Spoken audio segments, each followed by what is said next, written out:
Ndakanzwa kuti makamboita dambudziko panext penyu pane vamwe prophetess vanopindira ipapo. Vanonzani? Anzi prophetess ani? Zita banje zvinonetsa tautare zita. But ivo vai. Hanzi makamboita dambudziko rekuti uko vachinamata vachiita zvavari kuita, imimiwo mainamata muchiita zvamuri kuita. Pakatozosvika pakutoti zvakange zvakutoita sezvakuda kutosungisana mukati. Chii chakanga chichitora nzvimbo chacho? Chakaitika ndechekuti profeti vairidzwa madhindindi avo ka zvenoise zvokutozati vanhu vachizvanidzikisirana namasoro. But zvandakazoita manje ipapo ndangosumudza tsvimbo mudenga pachechi apa pakadonha munhu wese namaprofeti acho.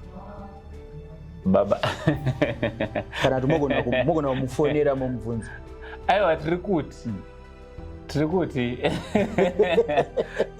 zvakaitika here baba? Ndakangonzwa kuti zvinhu zvandiri kutaura izvi iye ngatingomutaura hanzi profeti aniko vanhu vanongopati tadhiniwa kwatadhiniwa chai kwanzi vanhu vakaraka zvakaitike natsotsanangura kuti this occasion right what really transpired? Chinhu chakaitika ndechekuti vakanga vachinamata vari muchikomo. Ini ndobva ndanzi ratidza vanhu avasimba, vakabaidza maspika vachiita noise. Inoise vairumbidzawo Mwari nenzira yavo. Panguva yacho vanenge vachindiitira noise because ndini nevamwe vanhu vandee ndinawo.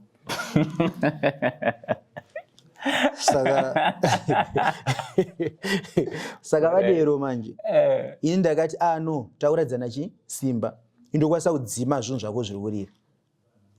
Musina kuenda ikoko? Ndisina kuenda ikoko. Ndobva ndadzima. Ndobva zvadzima zvese. Ivo vaizvizive ndo zvamuri kuita? Iye akazozviziva akwenda kudonhedza vanhu vanga nawo. Ndopakazina anoripota akundisungisa kuti uri kudonhedzera vanhu vangu vari kunamata mukati. Ndikati pakuradzisa simba chete. Alright. Kuroti makazotosungwa here? Zveshuwa paakaripota ipapawo vakomana vepisi vakauya. Alright. Vakati kwewo mutongi uri kunamata sei nemumwewo ari panext ipapo. Ndikati uyu inyaya kuti haanzwisisi kuti kune vanhu. Saka the more anoitawo noise kuno achanzwa mataura atechita sei atechiti. Saka ndasumudza tsvimbo vanhu vake vese hakuna munhu akamukira ikoko. Zvokuti zviprofeti aivapo ipapo pacho vakabva vamubvisa. Why? Because ndakamudonhedza vese. Makadonhedza naprofeti wachona naivapo. Ivo ukanomutarise zvamuna munhu mangopinda 1 2 3 vakatozobva ndodzima kuti toche. Kureva kuti ndimi makavadzinga pamweya? Kutodzima. Wakamboona iwe uchiora mwoyo wekuti hasida kuenda kuchechi here kupera kamweya kuti pachechi paya zvandonamata sazvisvika.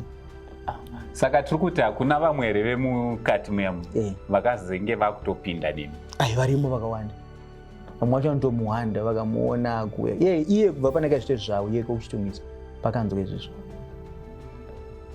Kureva kuti anotokutyai? Anotonditya pato. Varomeka. But muchishandisa simba rani because tiri kuti honaika vai vanenge vachitonamatawo vachitorumbidza Mwari. Imimiwo muchitorumbidzwawo Mwari nekusaidi kwenyu. Mwari wacho hasi mumwe chete herewo vamune muchirumbidza? Mwari watiri kurumbidza mumwe chete.